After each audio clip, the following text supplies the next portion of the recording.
Hola, ¿qué tal? Muy buenas tardes. Sean bienvenidos a una emisión más del programa Diálogos a través de la Asociación de Cronistas. Hoy es el día 19 de marzo del 2021 y estamos muy contentos de saludarles. Y como cada viernes me acompaña nuestro buen amigo, el cronista municipal de Huetamo, don Ángel Ramírez Ortuño. ¿Cómo estás, Ángel? Gracias por acompañarnos. Muy bien, muy acá en Huetamo, afortunadamente, a pesar de la inclemencia del tiempo de estos días, hoy ha sido un día agradable, un día muy soportable y listos, pero bien puestos e interesados a escuchar una ponencia tan importante en lo personal, que a mí me parece ser el tema de un personaje como Inés Chávez y las consecuencias que tuvo este movimiento armado en la Revolución Cristera de Michoacán. Pues la verdad, muy emocionado. Yo tengo algunos familiares de los Altos de Jalisco. Mi suegra fue pariente muy cercana de Victoriano Ramírez el 14, un personaje muy importante de la Revolución Cristera, allá en esa parte alteña de Jalisco. Y la verdad es que también acá en Huetamo hubo repercusiones. Por acá también llegó la mano armada de la Revolución Cristera, hubo saqueos, hubo fusilamientos, hubo muertes, y justamente mañana vamos a celebrar el 93 aniversario de la muerte del vicario José Ramírez, que murió un 20 de marzo de 1928. Así que, doctor Álvaro Ochoa Serrano, un tema muy importante, lo saludo, lo aprecio mucho, lo admiro, y sé que está haciendo un trabajo extraordinario allá en el Colegio de Michoacán. Saludo también a don Arturo Villaseñor Gómez, como siempre, nuestro presidente, y que se diga de don Víctor Manuel Pérez Talavera, el alma y el espíritu de estos programas, que cada vez tienen mayor arraigo y mayor atención de la gente que nos sigue. Muy buenas tardes. Muchas gracias, Ángel. Le damos la bienvenida también al maestro Arturo Villaseñor Gómez, quien es el presidente de la Asociación de Cronistas por Michoacán. ¿Cómo estás, Arturo? Buenas tardes. Buenas tardes. Fíjate que ayer refrescó un poco la ciudad, llovió y estamos con un calor más soportable. Creo que la ciudad poco a poco debe estar tomando nuevo cauce. Estos calores son terribles, pero bueno, volviendo al tema, pues esta tarde muy contento, muy interesado como siempre, esperando escuchar a nuestro ponente de lujo y maestro, doctor y amigo don Álvaro Ochoa Serrano. Le saludo, maestro, con gusto. Gracias. Gracias, Arturo. Y pues claro, le damos la bienvenida al maestro, al doctor Álvaro Ochoa Serrano. Doctor, ¿cómo está? Muchas gracias por acompañarnos y pues siempre muy agradecidos con usted. Acuérdese que pago porque me alquilen. Claro. Lo que pasa es que no quiero que sea tan evidente. No, hombre, usted ya sabe que somos parte del mismo equipo de la crónica, pero antes de iniciar su participación, maestro, generalmente siempre les preguntamos a nuestros invitados, pues cómo surge el interés por historiar Michoacán, cómo llega a la academia, cómo llega al Colegio de Michoacán y esa relación que tuvo con don Luis González y posteriormente pues con toda una serie de historiadores muy importantes que a lo largo también de su trayectoria ha tenido esa vinculación, maestro. ¿Cómo se dan los primeros pasos para la academia? Bueno, mi primera maestra de historia fue mi abuela materna. Soy de esa generación en la que los abuelos eran el centro de la familia extensa, y mi abuela me platicaba quiénes eran nuestros familiares, hasta cuarta o quinta generación, dónde estaban, qué hicieron. Mi segunda maestra de historia fue una maestra precisamente de historia en la escuela secundaria, que en actividades cívicas, así como para compensar el tiempo en el aula, porque era aprender los derechos y las obligaciones, y también hacer plantaciones de arbolitos y algunas actividades. Y recuerdo que nos leyó en el salón un fragmento del libro de Ramón Sánchez, Bosquejo Estadístico e Histórico del Distrito de Jiquilpan de Juárez. Entonces me quedó también muy marcada esa lectura de mi maestra Trini Guerrero. Y en mi experiencia migratoria, allá en Los Ángeles, me tocó escuchar en un radio de transistores que tuve, me tocó escuchar la hora nacional desde una estación de radio de Rosarito, Baja California. Me tocó escuchar Jiquilpan en marzo. Entonces, escuchar Jiquilpan en marzo, más allá de Jiquilpan, pues tocó las fibras, de tal manera que al día siguiente, el lunes, lo primero que hice fue ir a la biblioteca de la escuela y buscar en enciclopedias información que apareciera de Jiquilpan. Jiquilpan, antes de 1970, era muy famoso. Se asociaba, pero en la primera oportunidad, con Lázaro Cárdenas. Y en Jiquilpan, en California, yo recuerdo algunas gentes que cuando me preguntaban y yo mencionaba Jiquilpan, decían, la tierra de Lázaro Cárdenas, ¿sí? Entonces, cuando regreso a Michoacán, porque yo quería estudiar en la Ciudad de México, ya me tenían trabajo y la posibilidad de estudiar en la Escuela Nacional de Maestros, que nunca conoció la Ciudad de México, hasta donde supe, por una hija de mi mentor, Rafael Searo, que era dentista en Jiquilpan, le dijo que en Morelia podía yo estudiar para ser maestro y que además podía conseguir una beca. Bueno, así llegué yo a Morelia y buscando a quien sería mi mentor y maestro, Rafael Searo. No voy a platicar por qué eso que me preguntaba si ya sé leer y escribir, sino que él, en 1968, porque los fines de semana yo iba a comer ahí a su casa, me trataron como, a lo mejor fui el hijo que no tuvieron. Es decir, tuvieron 3 hijas y me trataron muy bien y yo me sentí ahijado, en el sentido de un hijo que se agrega. Y en 1968 me dice, mira muchacho, ya salió la historia de mi pueblo. Él siempre se identificó con San José de Gracia, aunque nació en la media luna, al otro lado del lindero jalisciense. Él siempre se identificó con San José de Gracia, porque allí asistió en San José al asilo de las monjas y luego bajó a Jiquilpan, donde fue compañero en la escuela de Lázaro Cárdenas. Así que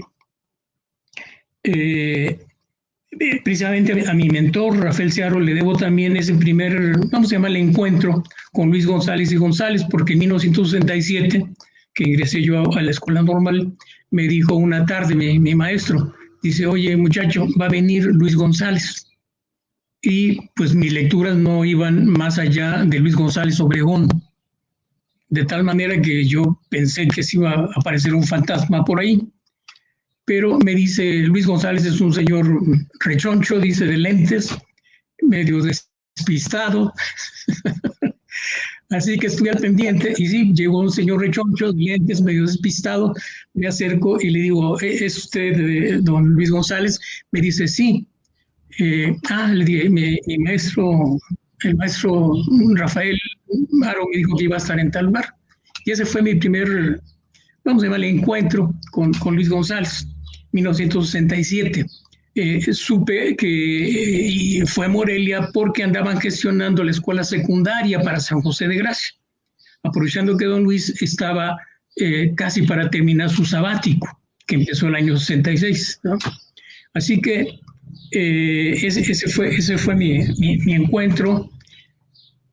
Y ya en 1971, que por otras circunstancias, después de haber trabajado 2 años en la educación primaria rural, soy maestro rural y no lo niego, porque mi maestro Tomás Rico Cano, que me michoacanizó, porque culturalmente yo soy jalmich, pero el maestro Tomás me michoacanizó, y algo también que me insistió, así como mi mentor insistía de que si ya sabía leer y escribir, mi maestro Tomás Rico Cano me decía, nunca te avergüences de haber sido normalista. y nunca me avergüenzo. Bueno, entonces, esos fueron así como los primeros elementos que me fueron más o menos encauzando hacia la historia. Curiosamente, yo llegué a San José de Gracia a la escuela que se fundó gracias a las instancias de don Luis González en su pueblo en septiembre de 1971. Y llegué como maestro de inglés por mi experiencia migratoria. Por supuesto que yo a estas alturas yo no quería saber de inglés, pero era la única oportunidad que en ese momento mi maestro de inglés de la escuela secundaria en Jiquilpan me dijo, en San José de Gracia necesitan un maestro de inglés. Ahí voy. ¿Sí? Entonces el director, muy amable, una gente muy práctica, me dice, sí, véngase. Nada más que en la primera oportunidad se tiene usted que, porque lo único que llevaba yo eran las boletas de calificaciones de la escuela, de la prepa ya californiana. En la primera oportunidad se tiene usted que inscribir en la normal superior. ¿Sí? Bueno, entonces me inscribí en la normal superior en inglés para cubrir el... ¿Sí? Y en la primera oportunidad que tuve me salí de inglés y me inscribí en historia. Y ahí terminé. Mi tesis fue sobre Jiquilpan, la monografía que sale en 1978, en donde el examen fue muy chistoso porque los maestros los docentes de la normal superior, muy teóricos y de temas muy generales, muy mundiales. Así que lo local, ni pensarlo. Entonces, como yo llevaba la ventaja de conocer Jiquilpan, pues lo que hice fue una exposición y simplemente hicieron algunas preguntas. Y ese fue el paso para tener ese papel de historia que después me sirvió para ingresar a la Universidad Iberoamericana. No soy chico ibero. Los iberos, los chicos, están en la licenciatura. Y ya cuando la Ibero, pues yo ya estaba en el Colegio de Michoacán, me integré al Centro de Estudios de las Tradiciones. En el colegio, bueno, estoy desde su fundación, pero por una circunstancia que ahorita no viene al caso mencionar, tuve que entrar a la Ibero porque unos amigos de la UNAM me dijeron que podía yo entrar allá a la UNAM, pero tenía yo que pasar por dos comisiones, la de estudios y la de títulos y grados. No recuerdo cuál de las dos me iba a dejar pasar, pero no la segunda, porque justo en ese tiempo habían tenido una experiencia con un normalista colombiano. Entonces, ningún normalista, ¿sí? Bueno, así que el mismo amigo de la UNAM que me dice pues que fuera a tocar las puertas de la Ibero, dice, ahí con dinero se abren las puertas, ¿sí?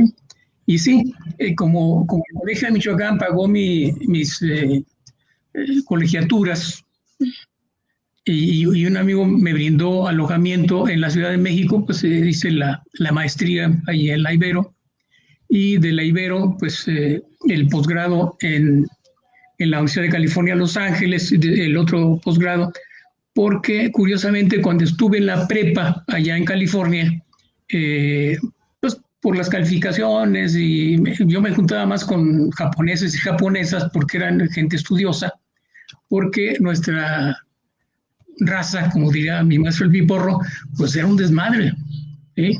Entonces me identifiqué más con estos amigos japoneses y tuve buenas calificaciones y fuimos parte de es una asociación, algo así como de becarios californianos, etcétera, con la posibilidad de tener créditos o apoyos al término de la prepa, ¿sí? Y en uno de esos recorridos justo nos llevaron a la Universidad de California, Los Ángeles. Y ahí me dije a mí mismo, le dije, oye, tú mismo, ¿te gustaría estudiar aquí en la Universidad de California? Y mí mismo dijo que sí. Así que después se presentó la oportunidad, gracias al profesor Lai Brown. Él estuvo en el Congreso de Historiadores Mexicanos y Norteamericanos que se hizo en Pátzcuaro en 1977. Para ese 1977 yo estaba al frente del Centro de Estudios de la Revolución Mexicana Lázaro Cárdenas en Jiquilpan, porque don Luis González, que fue el director de Derecho, no quiso ejercer la dirección y entonces me pasa los bártulos de la dirección. Así que en ese Centro de Estudios de la Revolución Mexicana pues me tocó estar al frente de la institución y también ir a los cursos de verano a la normal superior que ya mencioné, ¿sí? Entonces, el profesor Lai Brown, al que conocimos en ese encuentro de Pátzcuaro, porque hubo una sección, algo así como temas en busca de historiador, y una sección sobre Michoacán, en donde estos mexicanistas generosos, yo no había visto gente tan generosa como ellos, ¿sí? Nos ayudaron, nos proporcionaban fuentes y estaban en la mejor disposición de ayudar. Entonces, ese profesor Brown, de hecho, me invita a un congreso a Texas. Él era maestro en la Universidad de Baylor y me invitó a un congreso. Yo que iba a saber mucho de esas cosas de altura, pero allá en Texas, no me acuerdo si el congreso fue en Arlington, me dice, porque yo también le platiqué pues mi experiencia californiana, y me dice, cuando vaya a UCLA, busque a mi amigo James Wilkie. ¿Sí? Entonces, la primera oportunidad también de las que iba a Los Ángeles, fui a la Universidad de California a consultar, curiosamente, la librería, ya me agringué, la biblioteca, la biblioteca de música, ¿sí? Porque la historia, los personajes, y me fueron llevando también a esos temas de la cultura popular y de la música popular. Entonces me di una escapadita al departamento de historia, lo encontré al profesor Wilkie, le dejé un recado de parte del doctor Lai Brown. Al siguiente año que volví a California, le hablo y me contesta y me dice, véngase, estoy en tal lado. Pues ahí voy, me llevó un primo y empezamos a platicar y me dice, pues quédese, o sea que ya me quedara al posgrado allá en UCLA. Le dije, no, pues todavía tengo pendientes en el Colegio de Michoacán y con mi familia. Bueno, pero al siguiente año sí aproveché la oportunidad, porque en ese momento también en California estaba la ley de acción afirmativa, en donde había cuotas por minorías, por género, por miles de cosas que le daban prioridad. Y fue la manera también en que entré a UCLA, también apoyados por el Colegio de Michoacán. Entonces, trabajaba en el Colegio de Michoacán y yo nada más pagué lo del dormitorio de la escuela, de la universidad. Y el profesor Wilkie me recordó mucho a don Luis González. Es gente que deja hacer y que nunca dice no. Entonces, oye, no, va usted muy bien, ¿sí? Sígale. O por lo menos don Luis González daba coscorrones, pero parecían cariños, ¿sí? Pero James Wilkie no. Además, él era muy cuantitativo, y como yo no entré, más bien mi acercamiento al profesor Wilkie fue por la historia oral, porque él hizo magníficos trabajos de historia oral en México, ¿sí? Entonces, por ahí más bien fue mi acercamiento a James Wilkie, aparte de esa recomendación del profesor Brown, de entrar a la historia, y sobre todo en la historia local, que también como que no le acomodaba bien, porque pues, para los norteamericanos siempre hay que escoger temas que impacten, ¿no? Así de temas internacionales y toda la cosa. Lo que hicimos fue, el tema fue así como de cultura transnacional, los michoacanos en Los Ángeles, con énfasis en la providencia, es decir, casa, vestido, sustento, y la diversión.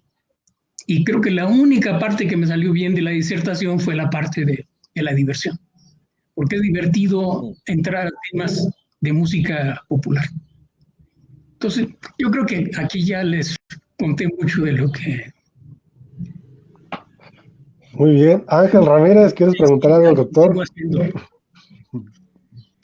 No, pues muy interesante, doctor, la charla que nos has dado me hizo recordar mis aventuras también en California en los años 90.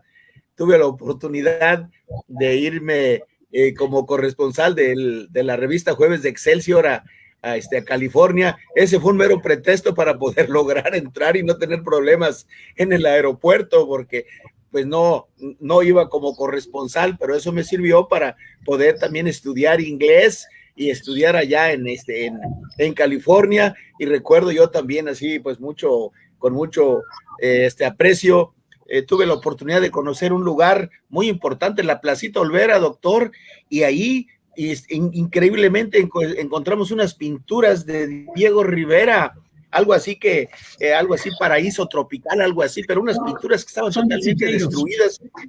Sí, de Siqueiros, perdón. De Siqueiros, y las estaban restableciendo. Están muy bien.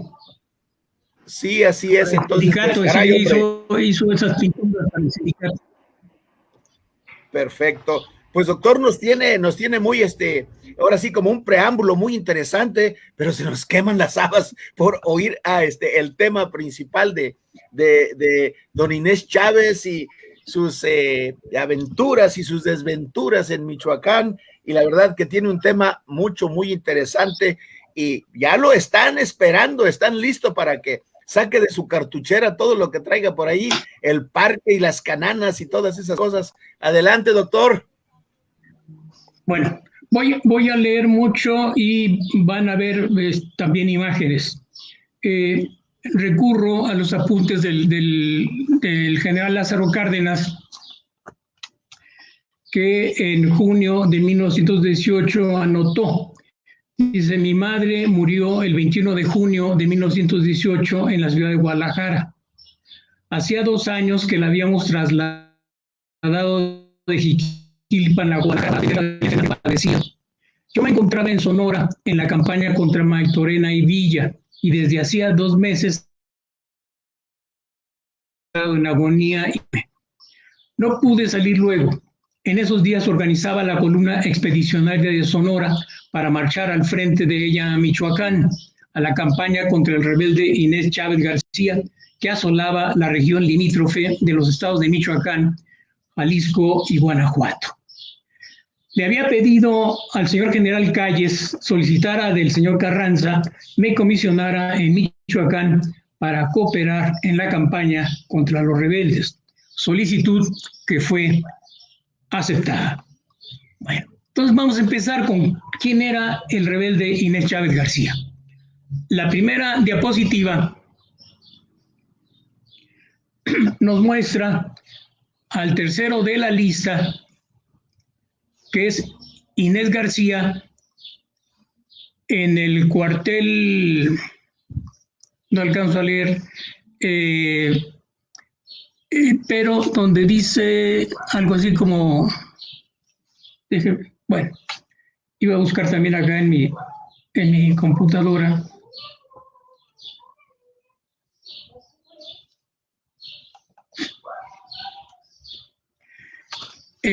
Dice soldado maderista, ¿sí? Creo que 23 años y que sí sabe leer y escribir, y sí, porque son unos detalles que no se toman en cuenta en el caso de él.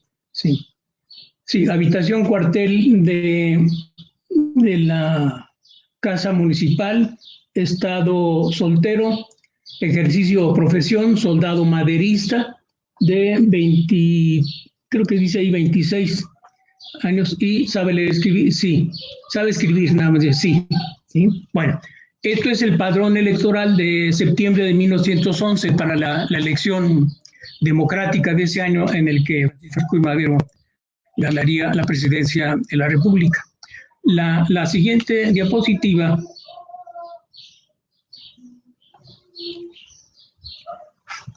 es una diligencia a Gregorio Valerio, alias el Pecherón, de las fuerzas de Inés García Chávez, marzo de 1914 en Uruapan, la diligencia en Uruapan, por el cargo de que los madereros le daban recursos al bandolero J. Inés García Chávez. La siguiente diapositiva, precisamente en esa diligencia está este recado con un código en la parte central del lado izquierdo, uno como triangulito con una raya, que nada más sabían don Patricio o José de quién lo enviaba, ¿sí? Señor don Patricio Ripa, suplico a usted me haga favor de venir con el portador, me urge hablar con usted. Es un momento. El capitán primero, Inés García Chávez. Bueno, aparte de que es Inés García Chávez, es la primera muestra o prueba de que sí sabía escribir, ¿sí? Bueno, la siguiente diapositiva, no la siguiente diapositiva, sino vamos a escuchar, no, todavía no, vamos a escuchar la pirecuazón que el doctor, el maestro Librado Avilés recogió en San Ángel Surmocapio, Comachuén y Tingambato. Si no se escucha, por lo menos vean las imágenes de esta pirecuazón.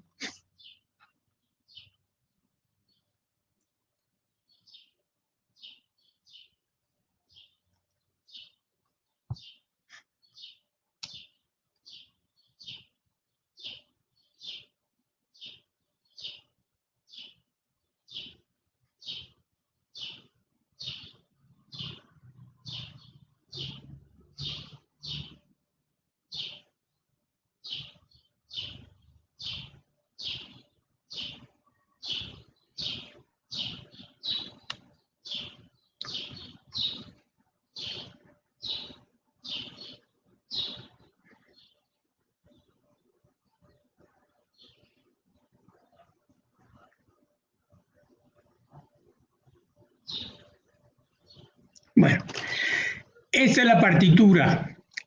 Si no alcanzan a escuchar la música que interpretan un grupo de purépero, cantos de nuestro abuelo, algo se llama el disco, lo pueden ver en YouTube, y ahí viene Inés Chávez García.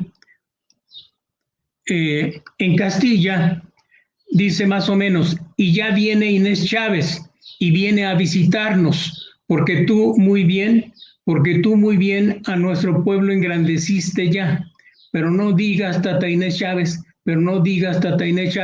que Dios te lo pagará. Bueno, yo creo que ya es...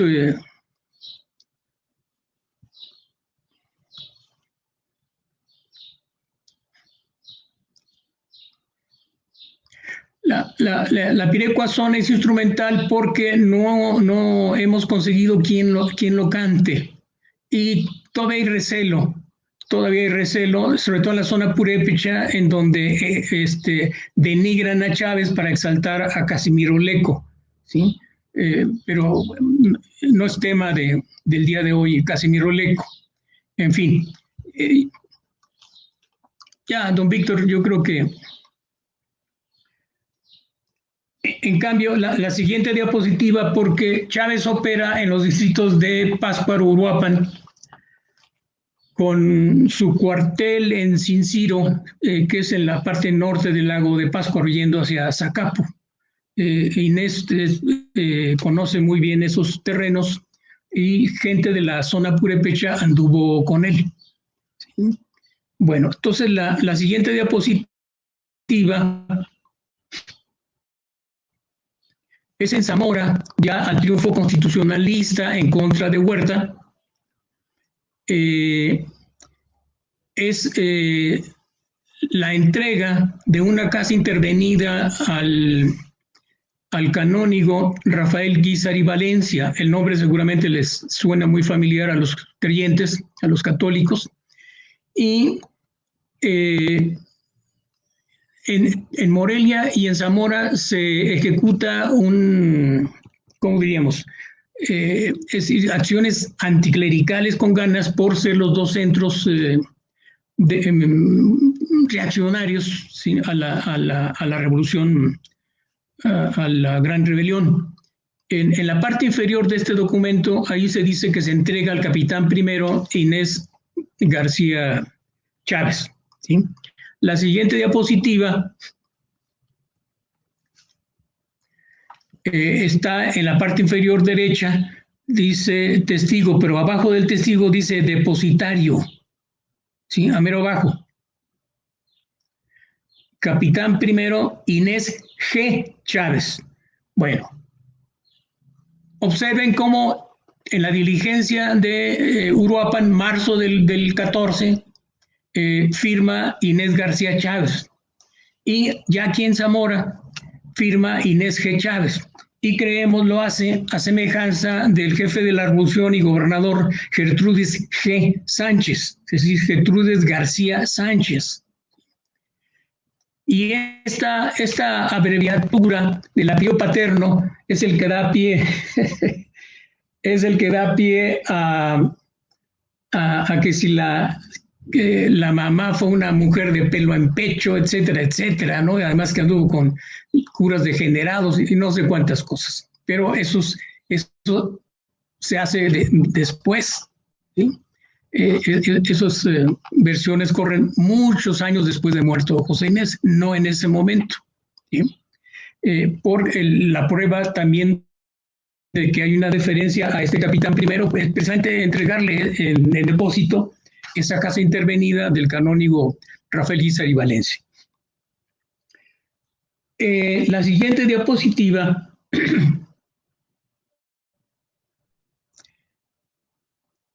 es la época, vamos a llamarle dorada, de Inés García Chávez. Y en esta ilustración queremos que observen muy bien lo que tiene en las manos y al pie. Y también el compañero que está a su izquierda, que tienen papeles. Y lo que tiene Inés Chávez en las manos, al parecer, es un periódico. Y quiere decir que aparte de que escribía, también leía. La prueba es que en las memorias de un colono de Ezio Cusi, porque Inés García Chávez era muy dado a ir a Lombardía y Nueva Italia, no de visita, después vamos a ver por qué, pero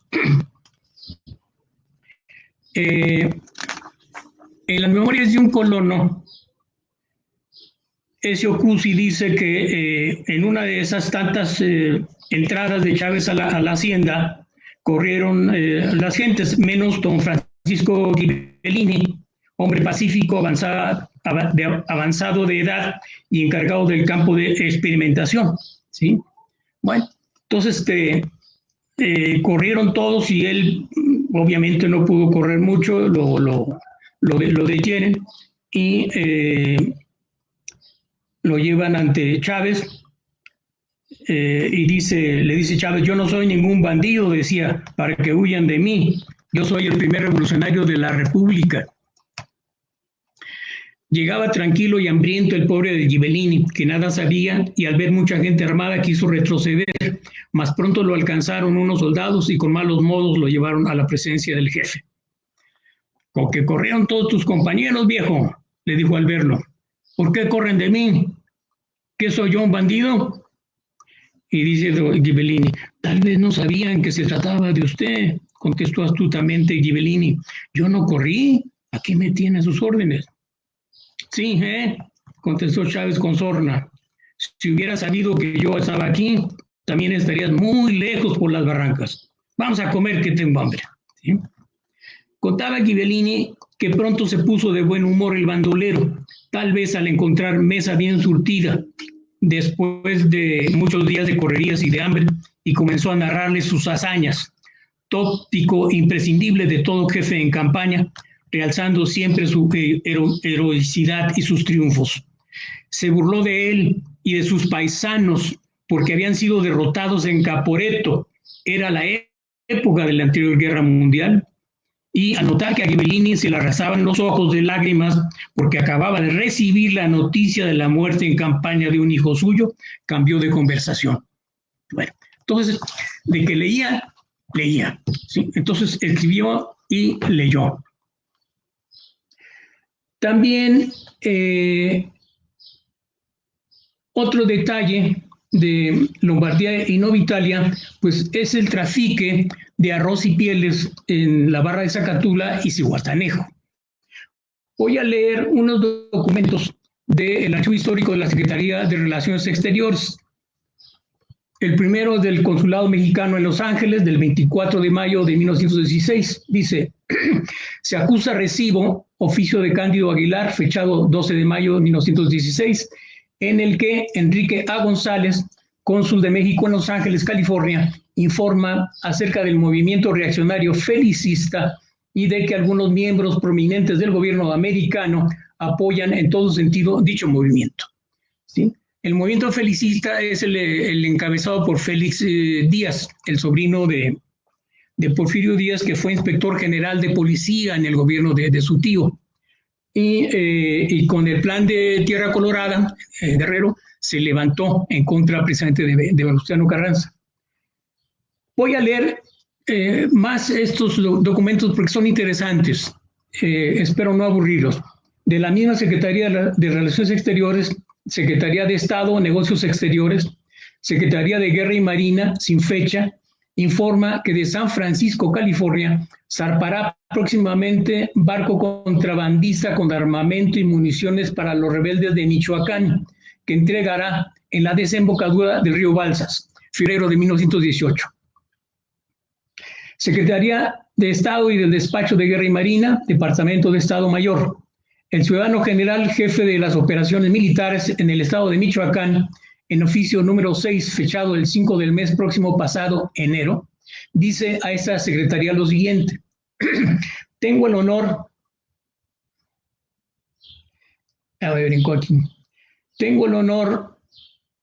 de referirme al superior oficio número tal, mesa tal, sección segunda del Departamento de Estado Mayor, manifestando en contestación que es cierto que se desembarcaron municiones y elementos de guerra para los rebeldes en la desembocadura del río Balsas.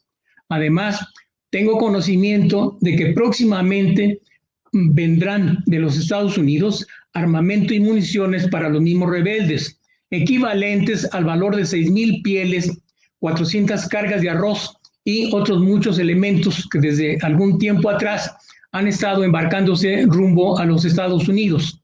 Ignoro el barco contrabandista que haga este servicio, pero se sospecha fundadamente entre los delincuentes al señor Graciano Contreras, propietario de un barco de gasolina que debe hacer servicio con escala en los puertos de Mazatlán y Manzanillo, procedentes de San Francisco, California.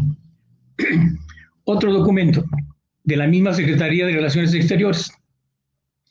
Informan que Octavio Paz, el padre del poeta, y José Cíntora, hermano de Jesús Cíntora, tratan fletar barco para introducir parque a rebeldes surianos. Carta con carácter confidencial, México, 22 de octubre de 1917, de Rafael Nieto a Ernesto Garza Pérez, subsecretario de Relaciones, presente. Algunos elementos enemigos de este gobierno están tratando de fletar un barco en los Estados Unidos para llevar a los zapatistas elementos de guerra que serán desembarcados en algún punto de la Costa Chica, estado de Guerrero.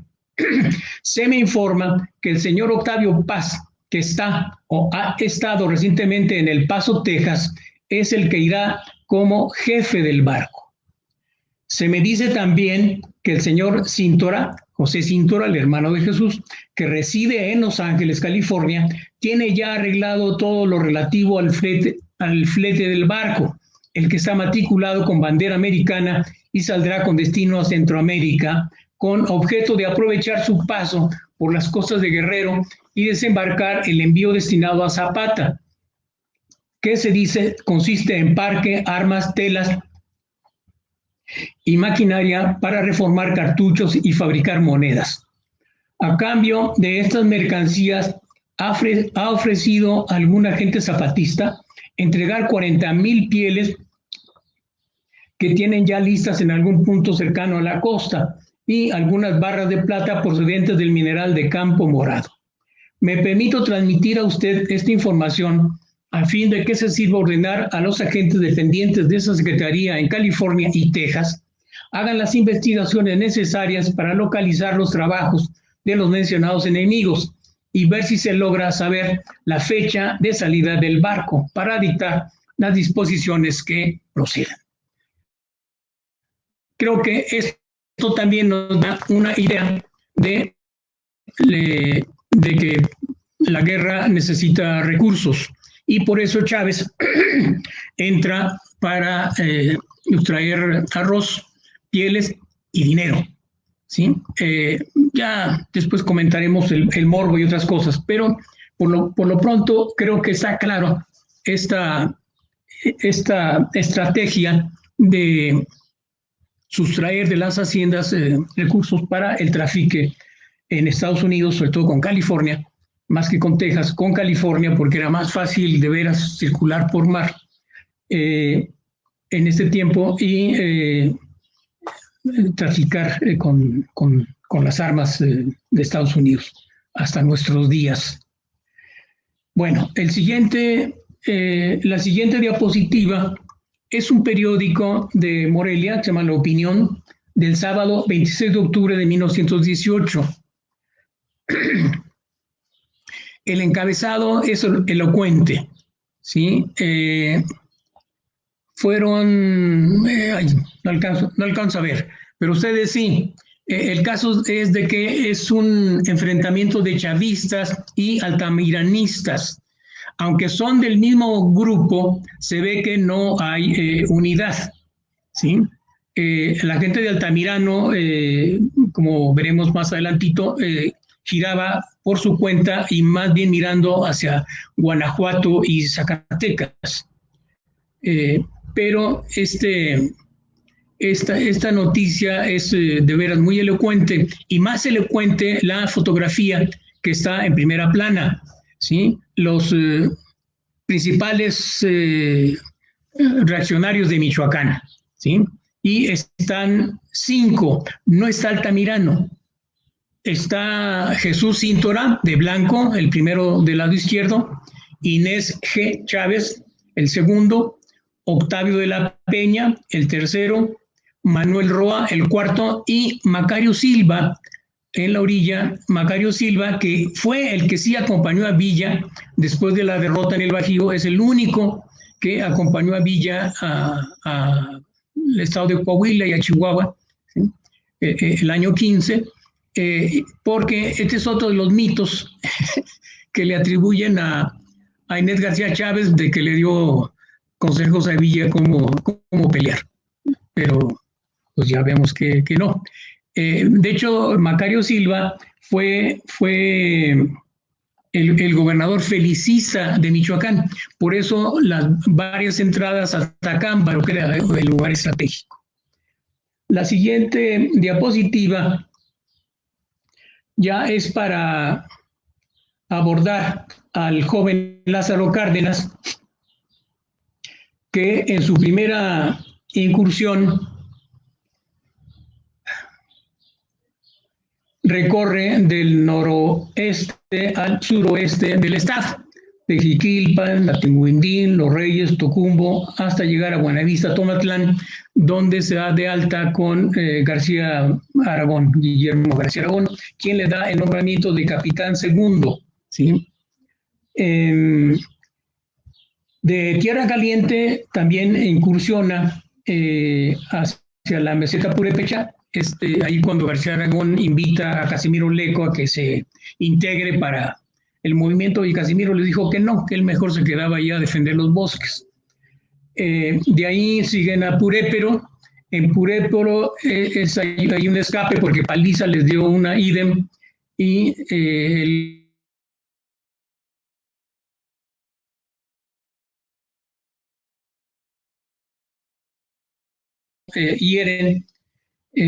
hirieron a Eugenio Zúñiga cerca de Tangancícuaro. En la siguiente diapositiva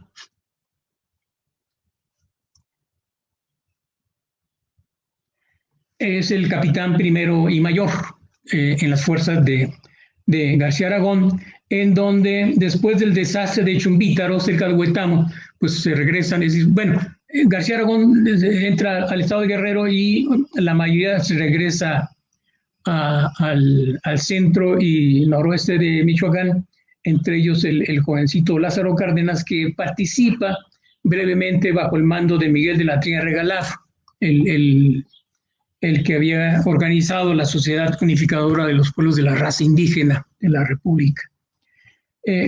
Cárdenas vuelve a la matria jiquilpense y se refugia en Guadalajara, porque en Jiquilpan ya no es bien visto, es muy mal quisto por la prefectura, y se refugia en Guadalajara, donde trabaja en una cervecería, y ya cuando vuelve a Jiquilpan lo hace porque sabe de que Eugenio Zúñiga va por allí y se incorpora al grupo en el que van hacia Guadalajara a tomar el 8 de julio del 14, por eso hay una calle en Guadalajara que se llama 8 de julio, cuando los constitucionalistas toman la ciudad de Guadalajara.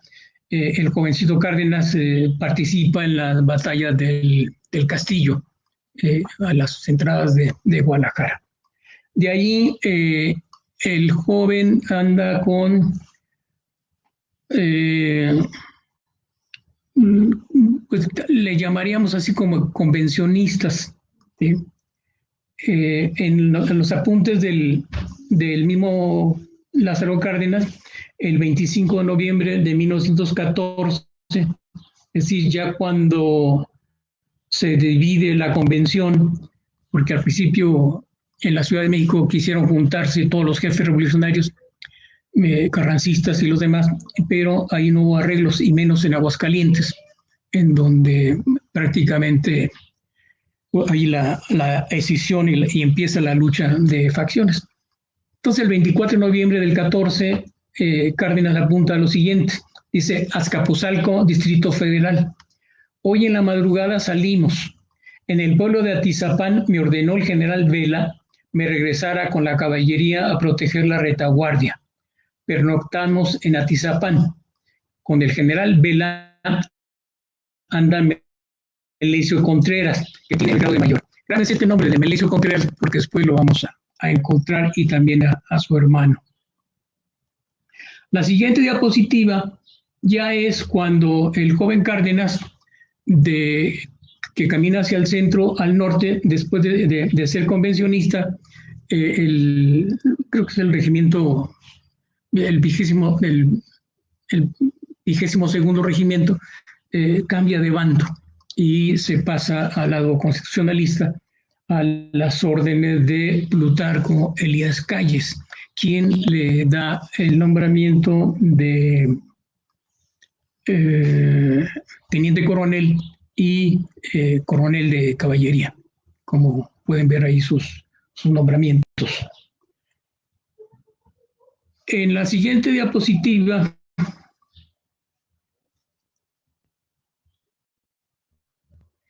es de 1916, febrero de 1916, fotografía fechada en Jiquilpan, que es cuando el coronel Lázaro Cárdenas va a llevar a su mamá de Jiquilpan a Guadalajara para los cuidados médicos. ¿Sí?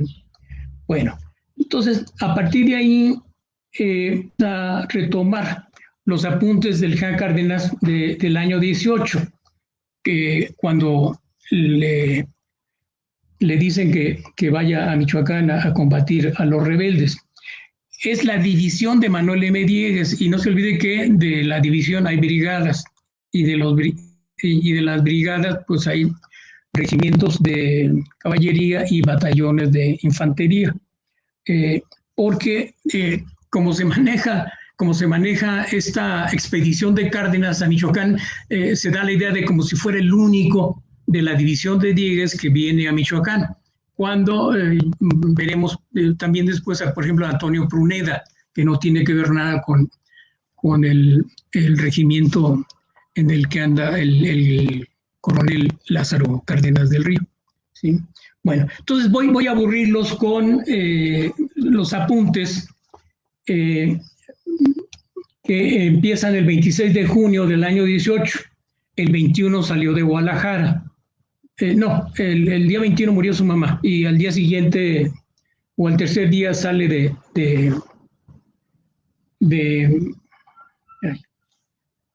Guadalajara. 26 de junio.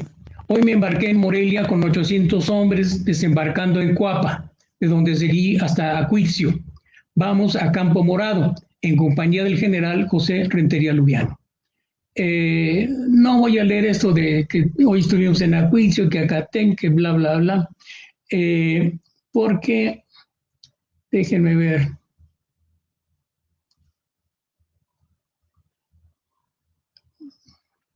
Porque no fue un enfrentamiento con Chávez luego, sino, por ejemplo, el 29 de junio está en San Antonio de las Huertas, yendo hacia Tierra Caliente. El 30 de junio está en Carácuaro, ¿sí? El 1 de julio sale de Carácuaro, el 2 de julio llegan a Huetamo, el 3 de julio salen de Huetamo, llegando al río de Pungarabato, y luego pernoctamos en Pungarabato, 5 de julio. Hoy salimos de Pungarabato a las 4 p.m., pernoctando en Tlapehuala. El 6 salimos de Tlapehuala, llegando cerca de Arcelia, batiendo a José Cabrera, ¿sí? Que es dentro de estos mismos movimientos anticarrancistas. No tengo más información de momento si José Cabrera también tiene que ver con el felicismo o no. Bueno, anda todo por esos rumbos y vuelve a Campo Morado, Arcelia, El Aguacate, Poliutla, 11 de julio, 11 de julio, está larguita la nota, porque es interesante. Hoy seguimos de Poliutla sobre San Miguel Totolapan, en persecución de José Cabrera. Este pasó el río Balsas en San Miguel a las 2 de la madrugada. Coronel Navarro, sí, Paulino Navarro, su brazo derecho, pasó el río a las 9 p.m. y siguió su persecución sobre Ajuchitlán, tiroteándolo y haciéndole algunos prisioneros. Estuvimos en San Miguel con el general Rentería Lubiano y este mismo día fuimos a pernoctar a Tlapehuala. General Jaimes salió de Tlapehuala a las 7 p.m. y esperó a Cabrera en Santa Rosa, en donde lo dispersó completamente. Esto fue el día 12. A las 8 de la noche llegó de Juchitlán el coronel Navarro. Bueno, entonces estos días de julio andan en esa zona de Tierra Caliente. El 17 de julio vuelve otra vez acá por el lado de Carácuaro, San Antonio de las Huertas. El 19 de julio salen de Loma Larga llegando a Tacámbaro. El 20 salen de Tacámbaro pernoctando en Oricostio. De Oricostio van a Coapa. El 22 de julio salen de Acuicio y llegan a Morelia. El 24 de julio, y lo recalcamos, dice combate en Los Naranjos. Combatimos 80 hombres de infantería del 95 regimiento contra más de 300 de Cíntora y Altamirano. Es en una de las acciones en donde estuve en peligro de caer prisionero. Este es otro de los mitos que porque Chávez García estuvo a punto de matar al entonces coronel, lo cual no es cierto. Fue Cíntora y Altamirano. Y entre la gente de Altamirano van nada menos que Armando Flores, el jefe de Félix Ireta. Yo creo que este es el primer desencuentro entre el joven Lázaro Cárdenas y Félix Ireta.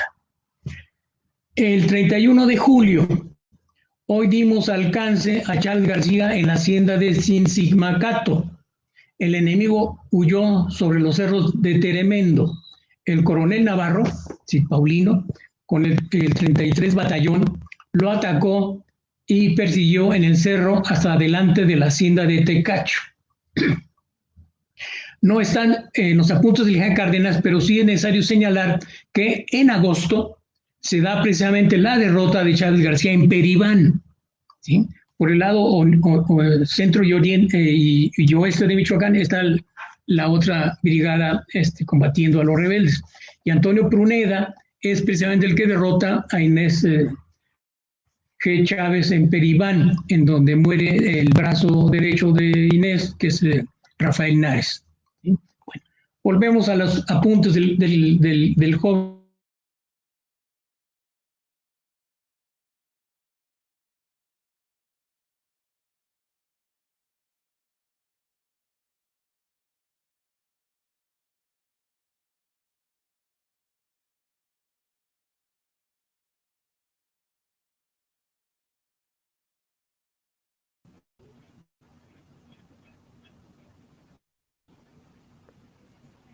Creo que se nos fue la señal con el doctor Álvaro.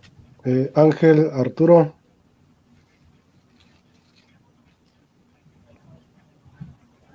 ¿Sí, verdad? Sí.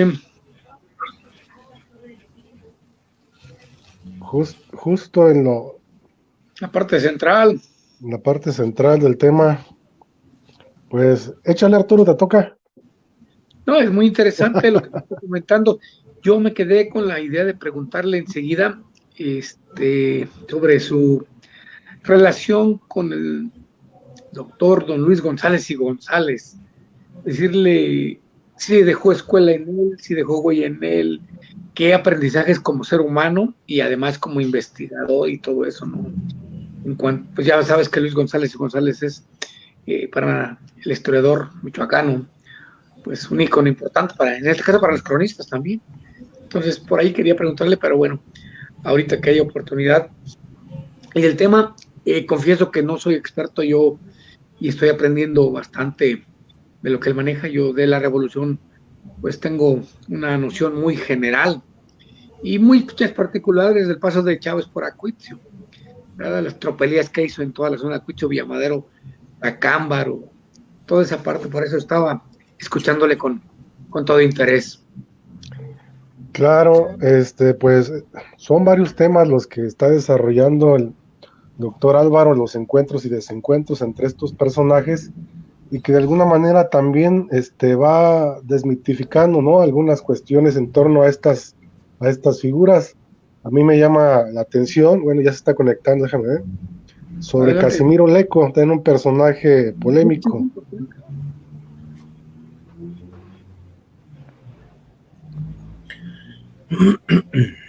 A ver. Voy por el mezcal. Pues lánzate por el mezcal mientras el maestro aparece. Sí, no, ahorita en lo que se conecta voy para limpiar garganta. Sí, ya se está conectando, déjame ver si ya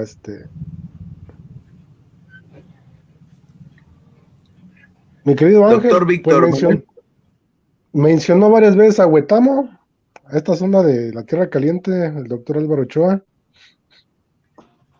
Recuerden, amigos, Víctor Manuel y don Arturo Villaseñor Gómez, que en uno de los trabajos sobre el general Cárdenas, yo había presentado justamente esa investigación que estaba presentando el doctor Álvaro Ochoa, que habíamos hecho una investigación de común acuerdo. Ya está de nuevo el doctor. Adelante. Es que maestro, nos dejó ir por las caguamas, ya regresamos, entonces le toca otra vez. Bueno, creo que derrotaron a mi general en Tecacho. El 14 de septiembre hay un tiroteo en la Cañada del Agua y las cruces contra rebeldes de Altamirano. Aquí fue herido levemente el teniente coronel Guerrero. En sus apuntes no está, pero está en un expediente del archivo judicial de la Suprema Corte, en la Casa de la Cultura Jurídica y en Morelia, un expediente en contra de Ireneo Contreras y su hermano Melesio.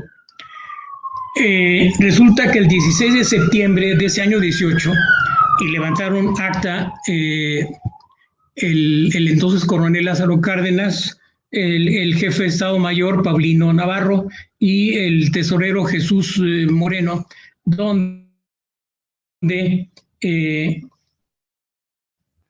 están levantando acta porque Ireneo Contreras voló con dinero del regimiento a su mando. El mismo Ireneo Ireneo Contreras, en ese expediente dice: cuando me rebelé en contra del gobierno constituido el 16 de septiembre del año próximo pasado, 1918, dejé sin liquidación mis libros de contabilidad de la pagaduría del 33 Batallón de Sonora, que se encontraba a mi cargo, los cuales arrojaron después un saldo en mi contra de 22,895 pesos 19 centavos, cantidad que me fue recogida por los jefes rebeldes, no dice el nombre, pero es Jesús Cintura, a quien me uní y que fue invertida en el fomento de la rebelión, habiendo sido amnistiado ampliamente en marzo del año en curso, 1919, por el ciudadano general de división Pablo González. Otro detalle sobre estos Contreras, que son personajes interesantes: lo indultan en marzo del 19 y se va hacia el estado de Morelos. Y ya saben qué pasó en el estado de Morelos en abril de 1919. Bueno, retomamos los apuntes del coronel. Dice: 28 de septiembre, tiroteos en los llanos de la hacienda de La Cruz contra el rebelde Chávez García. 4 de octubre, tiroteos en los cerros de San Juan Tumbio contra el rebelde Inés Chávez García. Momentos antes, el enemigo había capturado a 20 soldados de las fuerzas del coronel Cerrato, Benigno Cerrato, asesinándolos a cuchillo. Y aquí una atenuante es de que los chavistas no disponían, a pesar de ese trafique, pues no disponían de las suficientes armas. Entonces, no les quedaba otra que utilizar las armas puntiagudas, la tecnología de punta. Y aparte, es cierto que muchos de los chavistas eran chiveros, de esas gentes que tenían más trato con los animales que con la gente. Y por eso también esa actitud terrible, vamos, ¿sí? Pero ahí está, asesinándolos a cuchillo. 15 de octubre, Macario Silva, general rebelde, murió de influenza en Huacao, Guanajuato. Ya dijimos brevemente sobre Macario Silva. 16 de octubre, tiroteo en Surumbeneo y Los Fantanos contra Altamirano. 31 de octubre, combates y toma del Real de Ozumatlán. Eso lo mencionó don Jesús, ayer le cambié el nombre. Don Jesús Herrera, ¿sí? Cuartel general de Altamirano. Para esta acción salimos de Ozumatlán. Durante todo el día se sostuvo el tiroteo, tomando hasta en la tarde el Cerro de la Machona, el coronel Navarro con el 33 Batallón. 1 de noviembre, combate en los cerros del Zacatón frente a Ozumatlán contra gente de Altamirano. ¿Sí? Nótese que los enfrentamientos fueron más contra Altamirano y su gente. ¿Sí?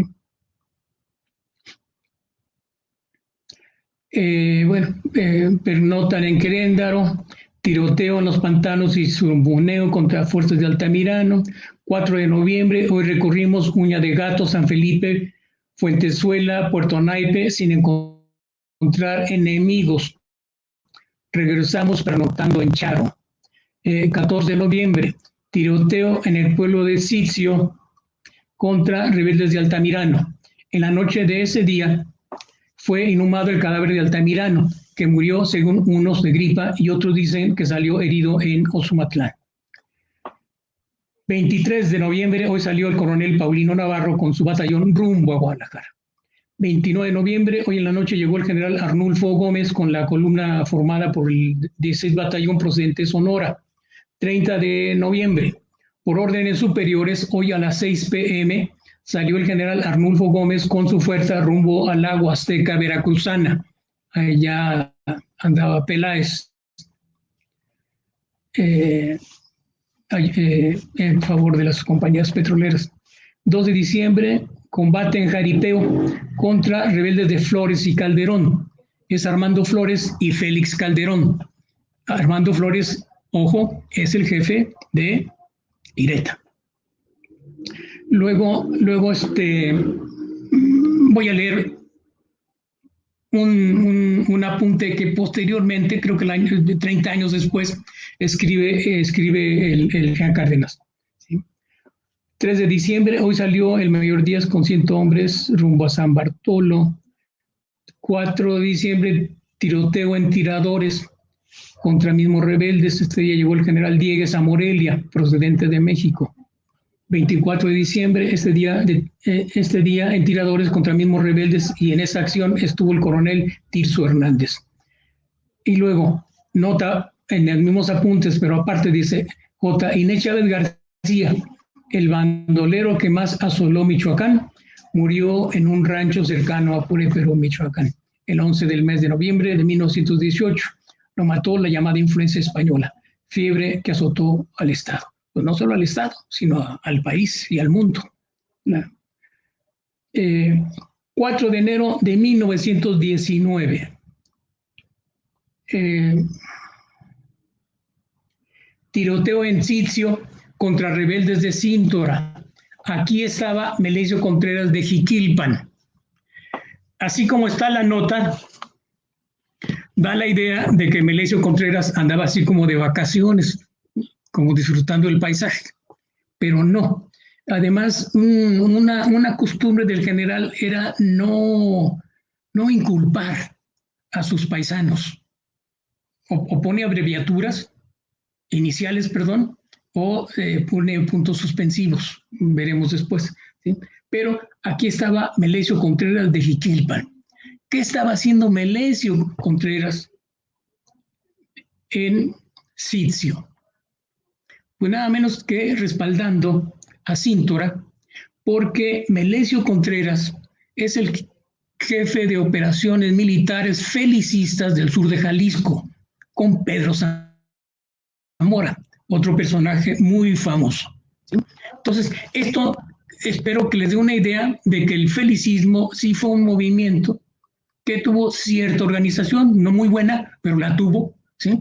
Los grados militares fueron precisamente de este ejército de organizador nacional. ¿Sí? 5 de enero, tiroteo en Capula contra rebeldes de Cíntora. 9 de febrero, hoy a las 3 a.m., salí de Morelia con la columna Mi Mando con destino a Tuxpan, Veracruz. O sea, hasta febrero del 19 se va de Michoacán. Y les voy a leer la notita que les dije que extenderíamos. En 1945, el 18 de abril, andaba el general allá por los Azufres, hospedado por Aquiles de la Peña, el Ulises Roca de El agua envenenada de Fernando Benítez. Dice que nos atendió durante nuestra estancia en el campamento de los Azufres con un servicio magnífico, bla, bla, bla. Seguimos en los carros por la Hierbabuena y Jaripeo. Este último punto, ex Hacienda, hoy fraccionada en Ejidos, me recordó mis actividades de soldado. Y dice, en 1918, que comandaba la columna expedicionaria de Sonora con cuartel general en Sinapecuaro, salimos una mañana con 500 hombres de infantería, tomando de Sinapecuaro hacia Jaripeo, con objeto de hacer un rodeo y caer al enemigo que comandaba Armando Flores y otros jefes que se encontraban en la Cieneguilla cerca de Huacúmbaro. Y al llegar al casco de Jaripeo, nos encontramos con una columna enemiga al mando del hoy general, pone puntos suspensivos y luego Bañuelos. Es Félix Bañuelos. Entablándose un tiroteo que terminó con la retirada del enemigo y que afortunadamente tomó distinta dirección a nuestro objetivo, lo que nos permitió sorprender por la retaguardia a las fuerzas de Armando Flores, que se habían movido de la Cieneguilla al sentir a una fracción que destacamos directamente de Sinapecuaro, a Cieneguilla, con instrucciones de no avanzar adelante del rancho de tiradores, fracción que llenó su cometido atrayendo al enemigo. Félix Bañuelos, igual que Luis Moya, son zacatecanos. Y aquí tenemos que mencionar que Altamirano, no michoacano, creo que es originario de Guanajuato, no recuerdo en este momento, espero que don Jesús salga en mi auxilio, o el compañero de Indaparapeo, Martínez. Y Félix Bañuelos giran más que hacia Michoacán, giran hacia Guanajuato y Zacatecas. De hecho, los primeros pasos militares de Ireta son en Zacatecas, con Luis Moya. Bueno, entonces podemos dar pie a la siguiente diapositiva, que es el general, ya general, que respaldó el plan de Agua Prieta y lo ascienden a general. Es un manifiesto al pueblo de Michoacán en junio de 1920 como militares. Y la siguiente diapositiva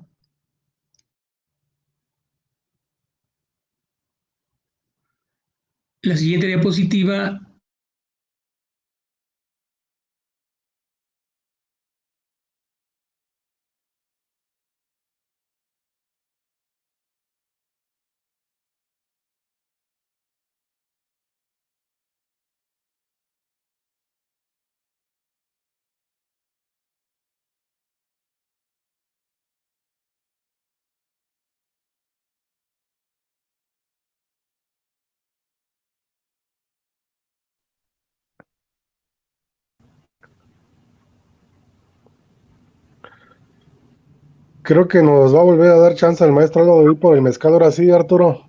No, pues este es de Perla, del que hace cadenitas de perla. Sí, Ese se llama pechuga de ángel. Del Cupeatra, plantado en las montañas de Villamadero. Cuando el doctor, ahí está el doctor, ahí está ya. Adelante, doctor.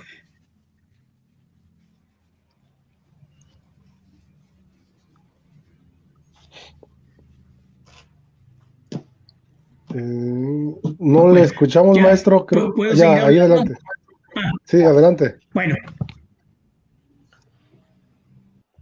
En 1919, en el 24 de octubre de 1919, una nota de la prensa de San Antonio, Texas, dice lo siguiente: Melesio Contreras es ahora el jefe de la revolución en aquel estado, Michoacán, en sustitución de Jesús Cíntora, quien se retiró temporalmente del mando de sus hombres para ir a curarse de unas heridas que lo han puesto mal.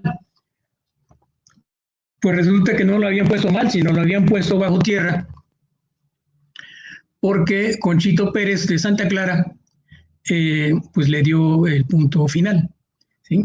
Y ya definitivamente con Melesio Contreras, que se regresa al sur de Jalisco, allá con su amigo Pedro Zamora, ya no aparece en Michoacán. Lo veremos en la Ciudad de México abogando por su hermano Irineo, al que le siguen el proceso por lo que había hecho.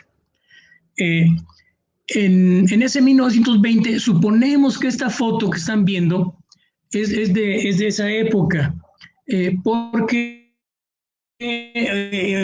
ahorita no tengo documento a la vista. Es una contestación que hace Manuel Ávila Camacho como jefe del Estado Mayor del jefe de operaciones. No recuerdo si es septiembre o octubre, es decir, octubre o noviembre, perdón, que está acusando que está respondiendo al juez de distrito sobre un citatorio que le hacen al general Cárdenas para que asista a una diligencia en en el proceso a Irineo Contreras. Y Manuel Ávila Camacho dice que pues, no está en ese momento ahí en Morelia, sino que salió a algún servicio militar, pero que se reportará en cuanto venga. Manuel Ávila Camacho es jefe del Estado Mayor ahora en la fuerza del general Lázaro Cárdenas en Michoacán. De aquí, al parecer, Ávila Camacho se queda en Michoacán.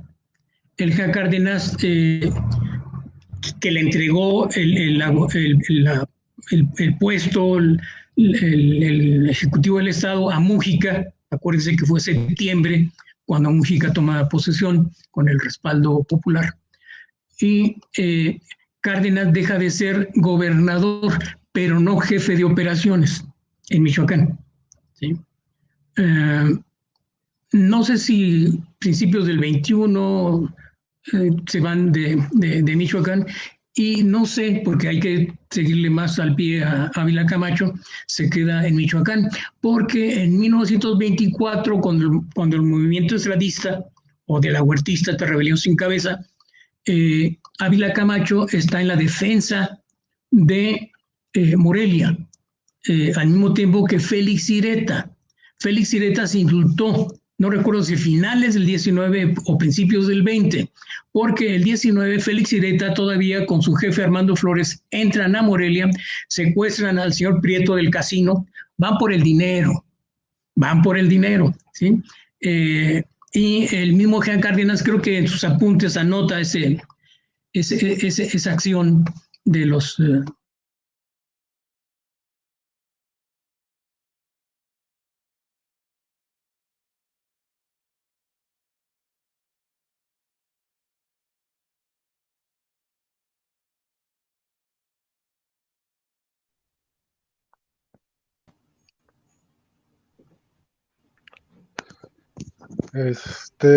Pues seguimos teniendo problemas de conectividad con el doctor Álvaro Ochoa.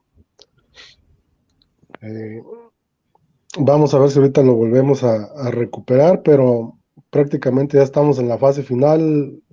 Ángel, una charla por demás interesante, ¿no?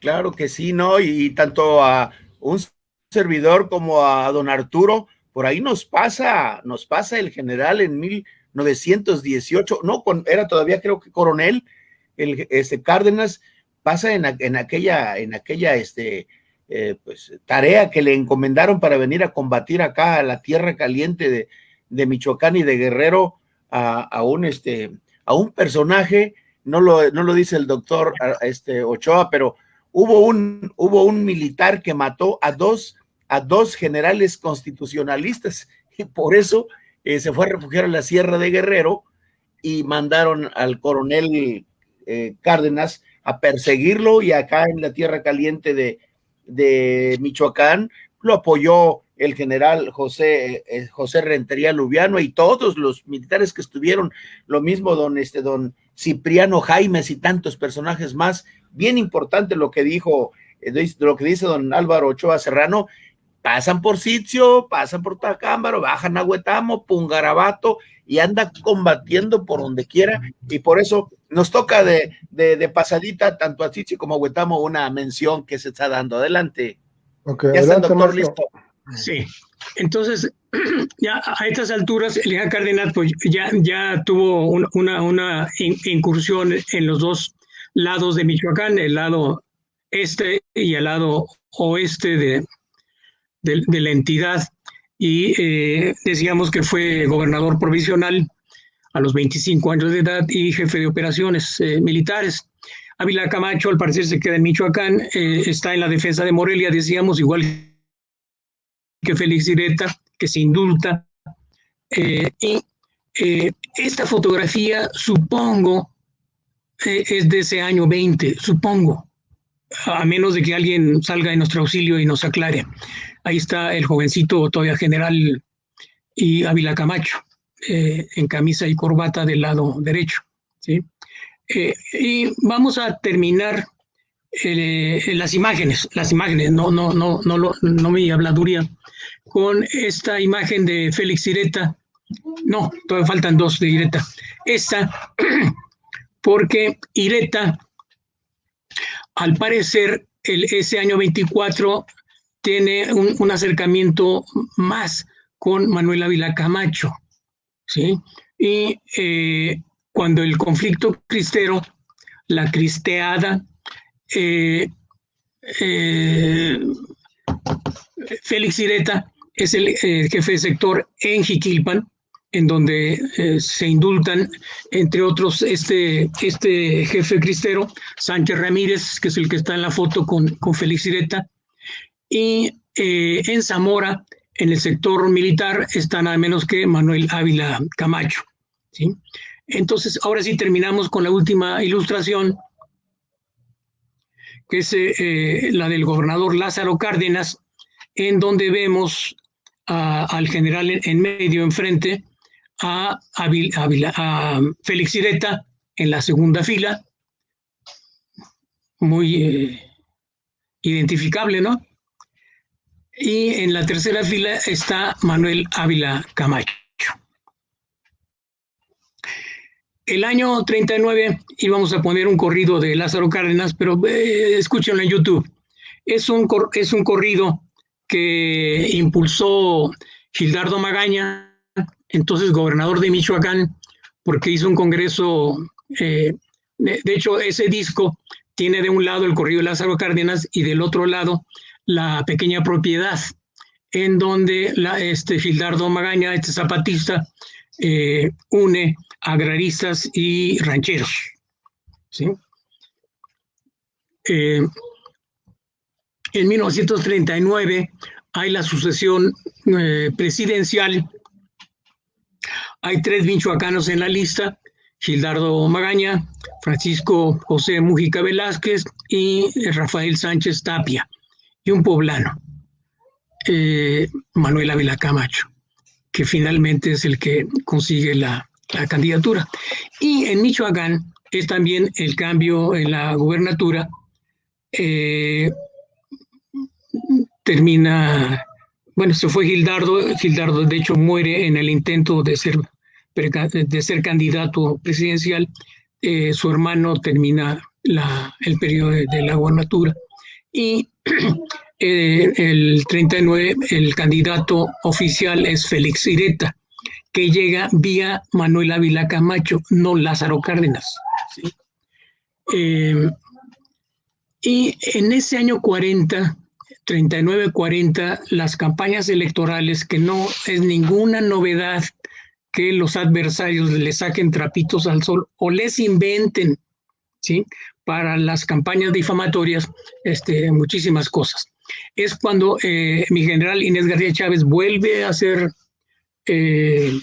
personaje de morbo, ¿sí?, al grado de que le cargan a Félix Ireta un pasado chavista. Y sabemos que Félix Ireta nunca fue chavista, fue de la gente de Armando Flores de Altamirano. Ironías de la vida, Armando Flores, que fue su jefe cuando Félix Ireta es gobernador, pues es su subalterno. Se cambiaron los papeles. Y en esas campañas sucias, precisamente Enrique Martínez Ocaranza me platicó que, sobre todo gente de Jiquilpan, porque un aspirante a ser gobernador en ese año también fue Dámaso Cárdenas, el hermano incómodo. Y son los damasistas los que empiezan a sacar infundios, ¿sí?, al grado de que hay una anécdota, no es anécdota, es decir, hay algo con mala leche, de que el general Ireta decía que de sus méritos militares no podía hablar porque el general Charles García se lo llevó a la tumba, ¿sí?, lo cual es una mentira, ¿no?, mentira evidente. Pero quiero terminar, ahora sí, con una lectura de Alejandro Ruiz Villalós, publicado en Logos, revista de afirmación, Morelia, julio de 1940, es decir, ya Félix Ireta, supongo que ya es gobernador electo. y dice con Chávez García. Voy a leer el primer párrafo y el último. Sí, ese anduvo con Chávez García. Lo señalan con cierto acobardado desprecio. Andares lentos y pausados. Alto. Se encorva como para minorar la estatura. Se baja el sombrero de palma con herraduras de cuero sobrepuestas. Con las piernas arqueadas del que ha montado mucho a caballo. La mano derecha siempre guardada en el bolsillo del pantalón. Último párrafo. Se calló, nada más dijo. Nos despidió con monosílabos y opacó otra vez sus miradas. Nunca he olvidado la frase de Mercedes Luna. Pero estos son más criminales que Inés Chávez García. Y se está refiriendo a los políticos. Gracias.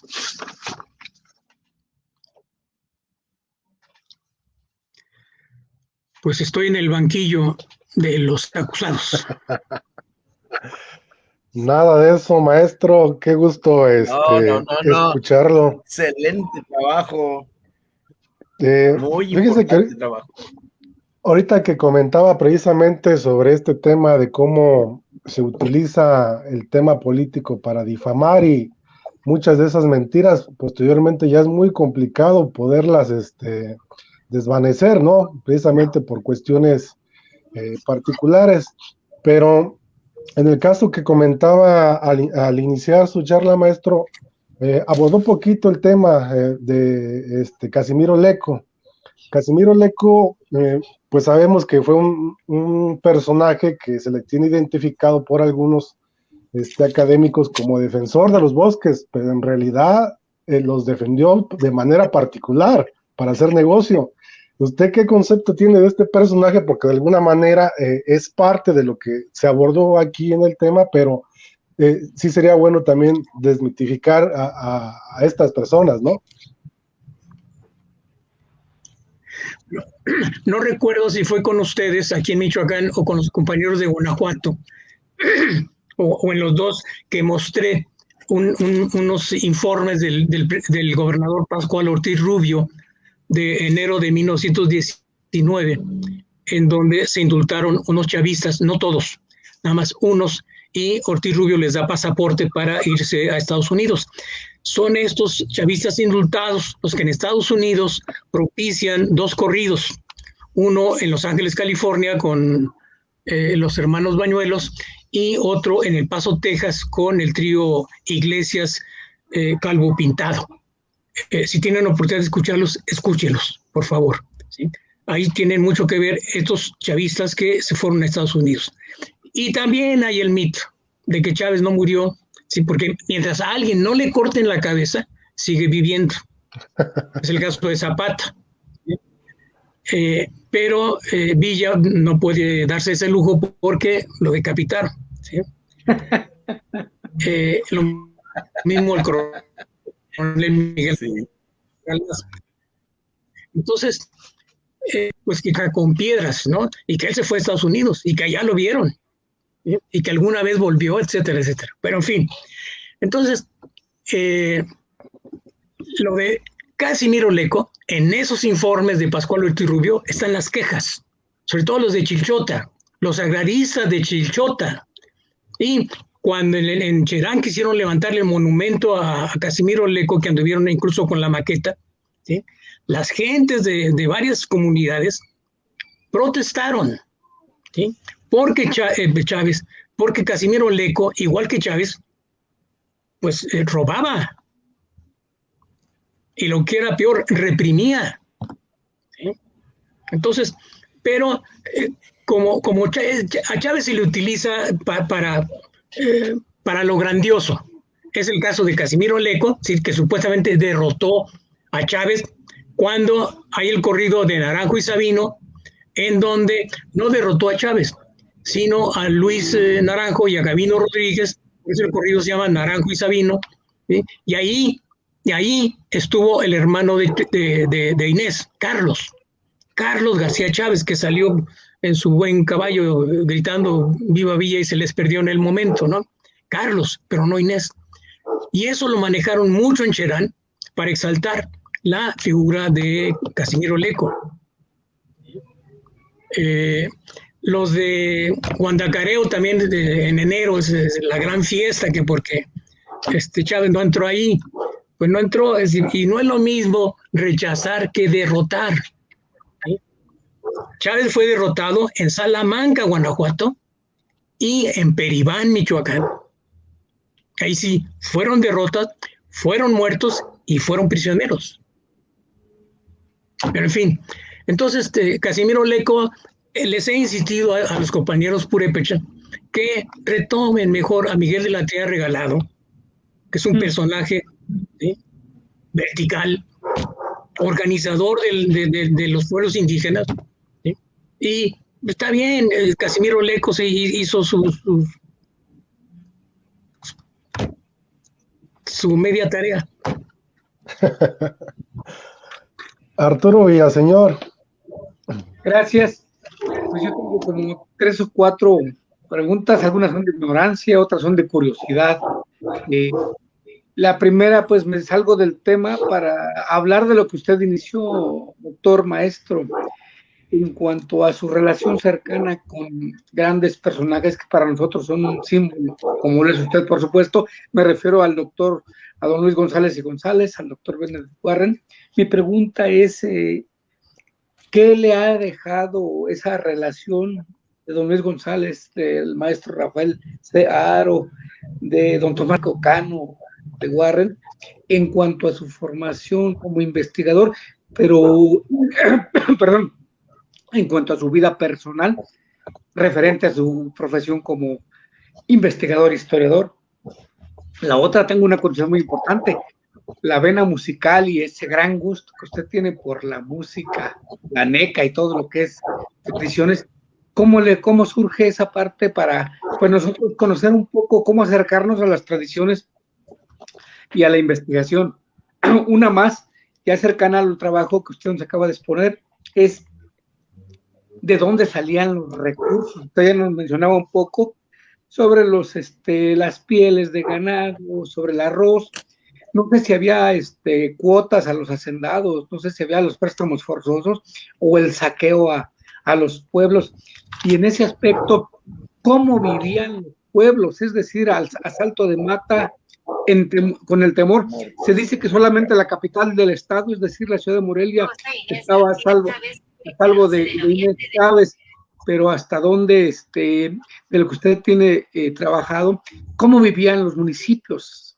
Es decir, me refiero a la economía, a la sociedad, todo ese aspecto para esos años de la gripa, esos años terribles, cuál era la forma de vivir. Y finalmente, creo que por ahí Guandacareo se menciona también que Inés Chávez fue derrotado. No sé hasta dónde tenga usted la información al respecto. Serían mis inquietudes y, pues, más que preguntas de interrogantes académicas, son de inquietud y de conocer más de esta parte que usted maneja. Finalmente, me parece que la última pregunta, y esta sí es académica, es para que nos informe y nos diga qué falta por investigar en cuanto al periodo revolucionario en Michoacán. Es decir, si yo fuera su ayudante de investigador a una maestría o un posgrado o una licenciatura, ¿hacia dónde recurrir sobre este tema que puede darnos una beta de investigación para encontrar nuevas informaciones e interpretar este periodo? No, don Arturo, ni tiempo me dio de anotar este anuncio. Son inquietudes. A ver, como los viejitos empezamos de lo de hoy hacia atrás, para que no se nos olvide lo de hoy, lo de hace ratito. Les mencioné yo el ejemplo de aquel encuentro, de aquel Congreso de Historiadores Mexicanos y Norteamericanos. Hicieron una mesa porque estaban en Michoacán sobre Michoacán, pero más interesante fue la otra mesa que se llamó Temas en busca de historiador o historiadora, aunque que me perdonen las mujeres, pero en ese tiempo pues eran muy poquitas las mujeres en el campo de la historia, muy poquitas, ¿sí? Yo creo que también se privilegia mucho por el prestigio que dan los temas o algunos temas. Por ejemplo, en el caso de Michoacán, cuando se habla de la revolución, Mújica, Lázaro Cárdenas. ¿Hay algún trabajo sobre Enrique Ramírez? Antonio Martínez, que vive en la Piedad, por ser vecino de la Piedad y por afinidad con Enrique Ramírez, hizo algún trabajo, ¿no? Pero no una tesis, no una cuestión académica que nos aclarara la administración de Enrique Ramírez, que duró más años en la gubernatura que Mújica. Mújica duró meses, pero se privilegia simplemente más que nada los choques que tuvo con el clero y con los hacendados y esas gentes, ¿no? Alguna vez también cuestionamos porque una compañera de la Facultad de Historia le preguntaron en radio, yo le escuché, nadie me contó, yo lo escuché, que le preguntaron que si había algún trabajo sobre el agrarismo de Michoacán o que la cuestión agraria en Michoacán, que qué pasaba. Dice, pues no hubo quien atendiera la cuestión agraria en Michoacán en la revolución, porque a Primo Tapia se le considera ya no en la fase violenta, vamos, ¿no? E incluso se olvidan de su tío, Joaquín de la Cruz, que fue secretario mano derecha de Miguel de la Trinidad Regalado. Entonces, falta de veras hacer un buen recorrido, y ya los archivos están más organizados que en los viejos tiempos. Ya hay más teorías, mejores metodologías, de tal manera que ya dependerá de los maestros, de los docentes, ¿sí? En la Michoacana, en otras instituciones, de encauzar a las y los jóvenes, pues, a temas que casi no se tocan y que merecen. Hay personajes muchísimos. Yo hablaba de personajes marginados, no marginales, sino marginados. Y es a lo que debemos ponerle atención, porque me resultaba irónico con mis compañeros, sobre todo cuando estuvo de moda el materialismo histórico y la lucha de clases y las masas, que pues se hablaba de un personaje, y no de las masas, y menos de la dictadura del proletariado, ¿sí? Entonces,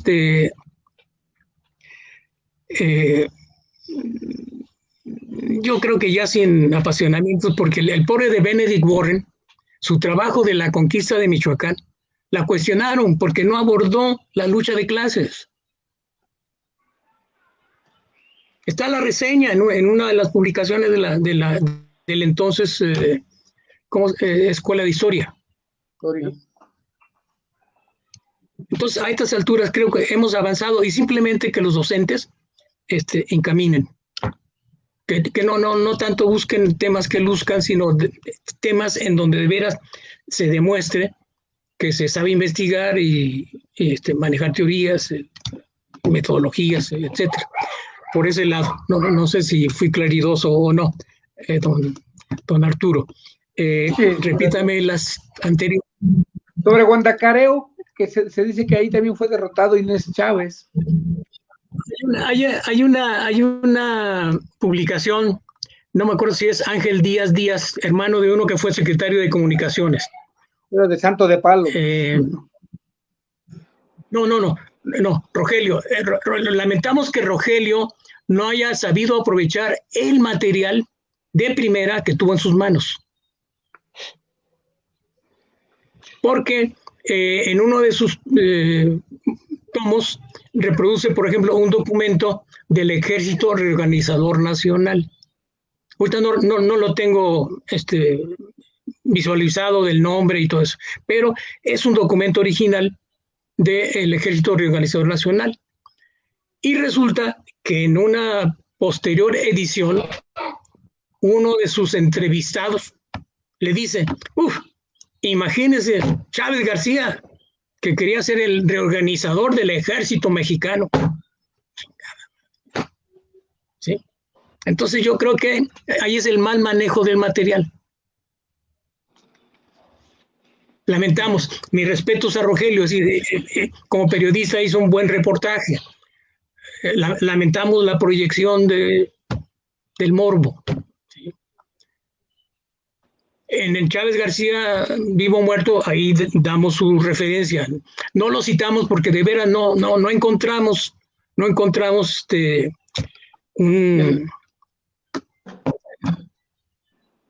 pues algo que, ¿sí? Porque todo lo que la mayoría de lo que escribe pues es de lo que le platicaron, ¿sí? Yo también platiqué con la hermana de Inés García Chávez, con doña Enriqueta, ¿sí? Pero ya estos jóvenes que ya sin tanto apasionamiento ni nada de eso, yo creo que verán las cosas de otra manera. Y una relectura a ese libro se publicó. Creo que es una edición particular de este Días y Días. Ahí transcribe todas las cartas o esa correspondencia que se cruzó entre la gente de Guandacareo y Chávez García. No sé dónde hayan quedado los originales, ¿sí? Pero este señor Díaz y Díaz sí transcribe esos escritos, y hay que releer. Entusiasmo vecinos de Guandacareo, está bien, es válido, pero pues están los archivos y yo creo que van a encontrar más documentos. Por ejemplo, Sacramento Vieira, gente de la misma región de ahí de Guandacareo.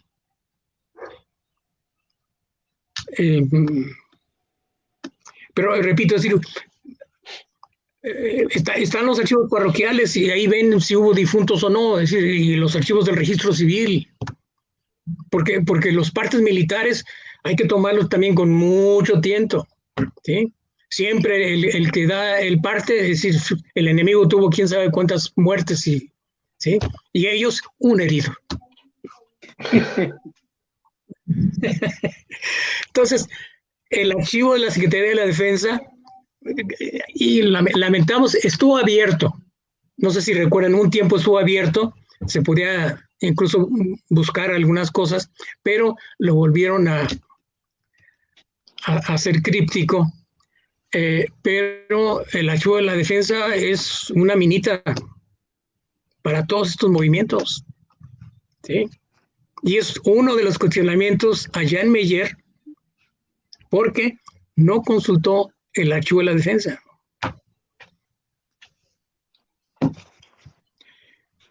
A ver, ya le di muchas vueltas a Guandacareo, don Arturo.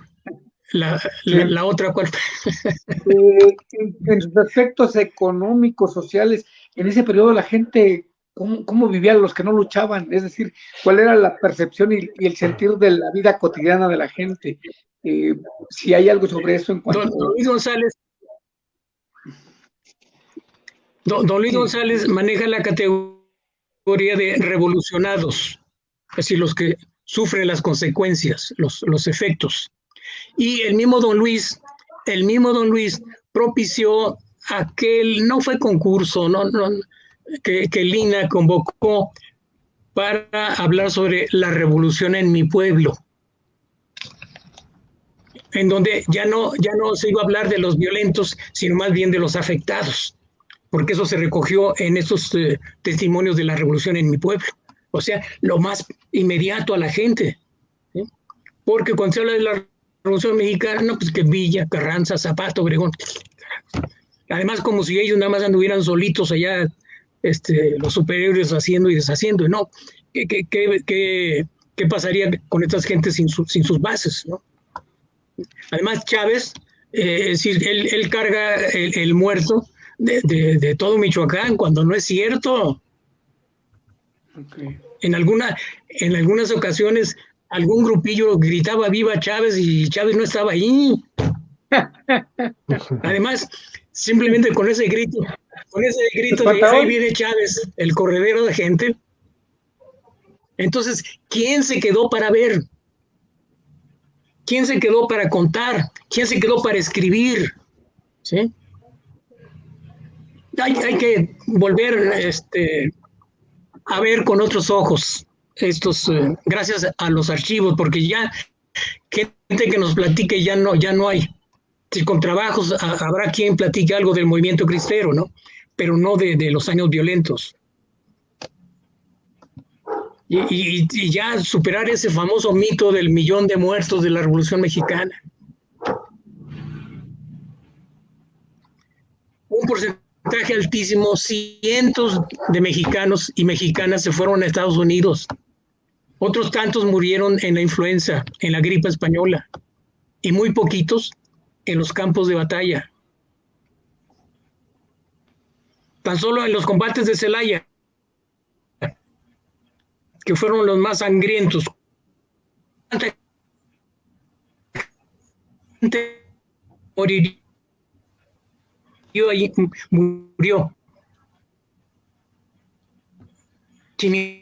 Igual que Jalisco y Michoacán, que son los estados de es el que tiene más déficit entre el censo de 1910 y el de 1921. Pero no todos de veras murieron en los combates de Celaya, sino que se fueron a Estados Unidos. Cierto. Bueno. Muy bien.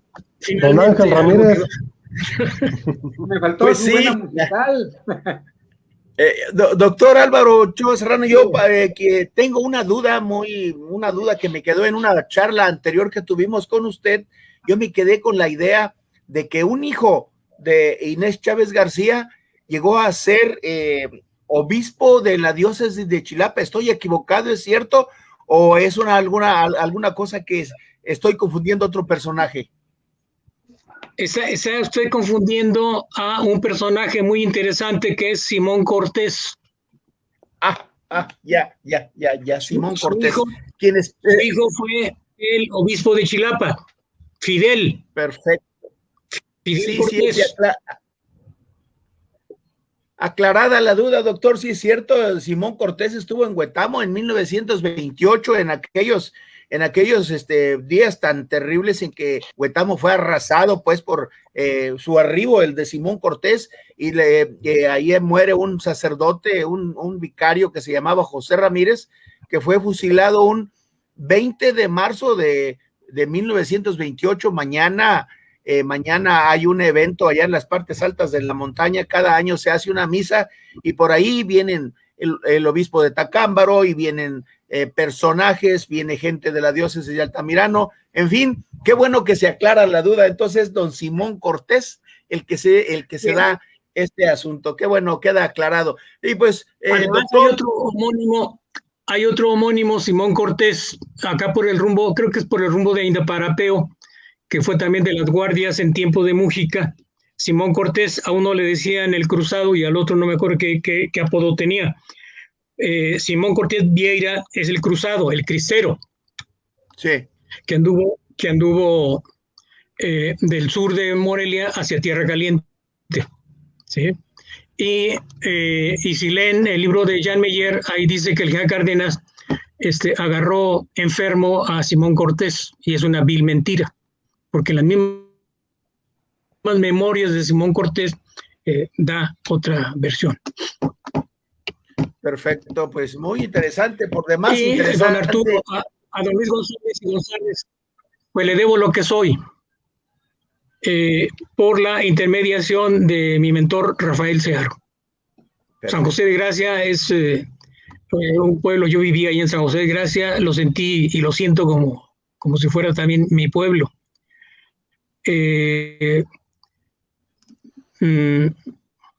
Con don Luis se aprendía no es que, no es que digamos que fuera un mal docente, sino él como que se sentía más a gusto fuera del salón de clase.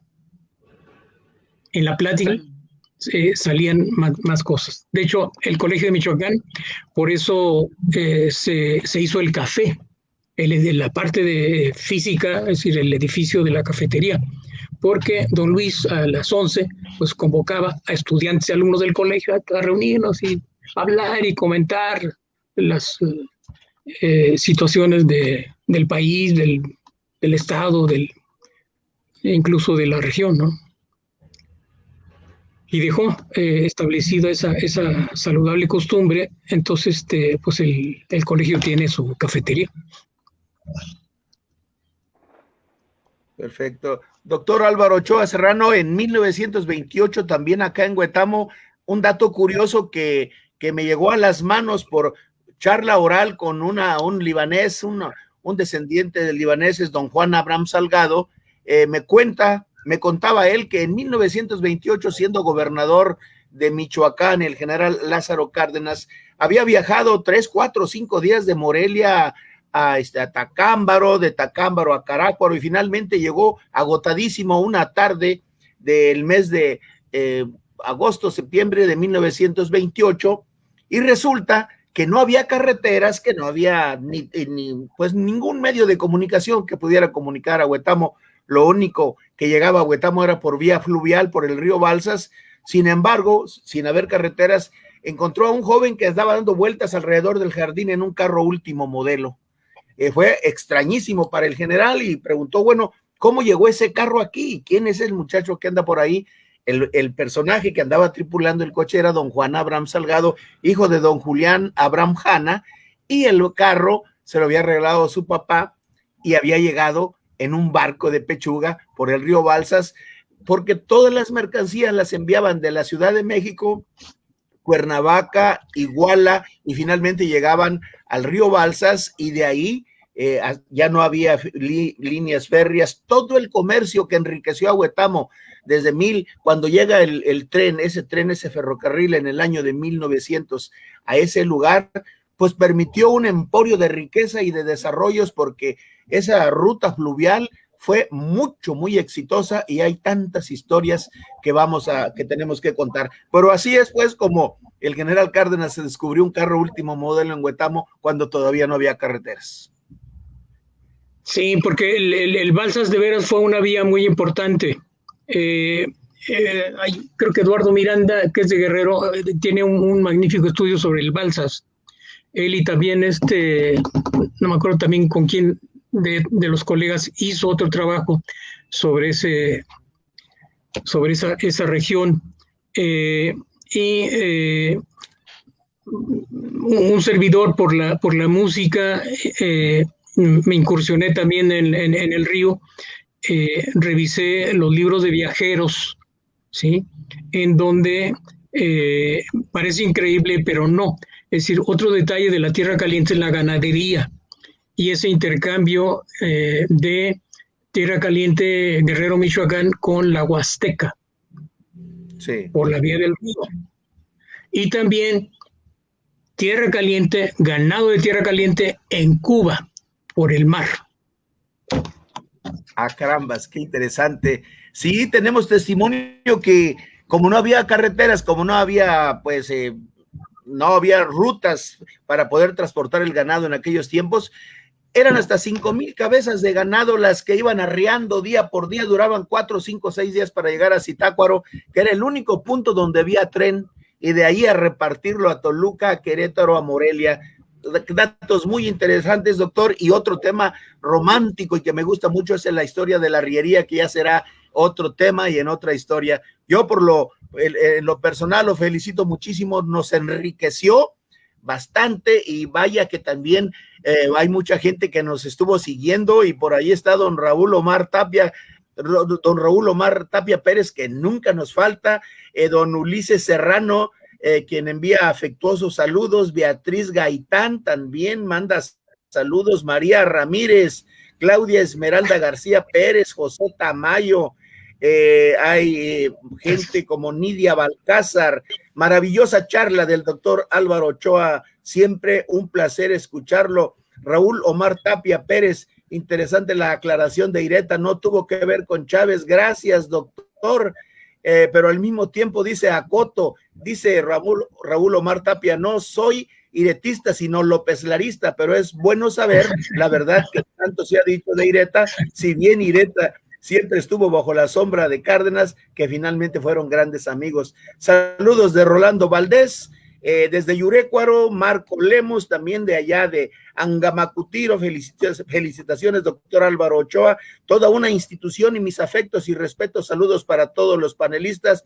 saludos de Luis Villaseñor. Pues, doctor, bastante interesante el asunto y no podría ser de otra manera esta participación suya, que prácticamente estamos llegando a las 2 horas. Un éxito completo, doctor. Muchas gracias. Gracias a ustedes y sobre todo mis mejores deseos a Claudia Esmeralda, que esté bien. Sí, cierto, sí, cierto. No agraviando a los presentes ni a las demás compañeras. Maestro, saludos de María Mondragón, MI también. Adelante, muchas gracias por habernos acompañado, maestro Arturo Villaseñor. ¿Algún comentario final? No, solamente agradecerle y pues me quedo con esa inquietud de seguir aprendiendo de gente como el doctor. Claro, pues antes de despedirnos, la próxima semana va a estar con nosotros el doctor Alejandro Mercado Villalobos, quien por ahí nos va a hablar sobre las bandas de música en Morelia. Y posteriormente tendremos la participación del doctor Gerardo Sánchez ya para iniciar el mes de abril. Entonces, pues le agradecemos mucho, doctor Álvaro, siempre con esta apertura y con esa solidaridad que tiene hacia todo el equipo que conforma la Asociación de Cronistas por Michoacán. Bueno, pues gracias a todos los que nos acompañaron y nos vemos en la próxima emisión. Muchas gracias a todos y hasta la próxima.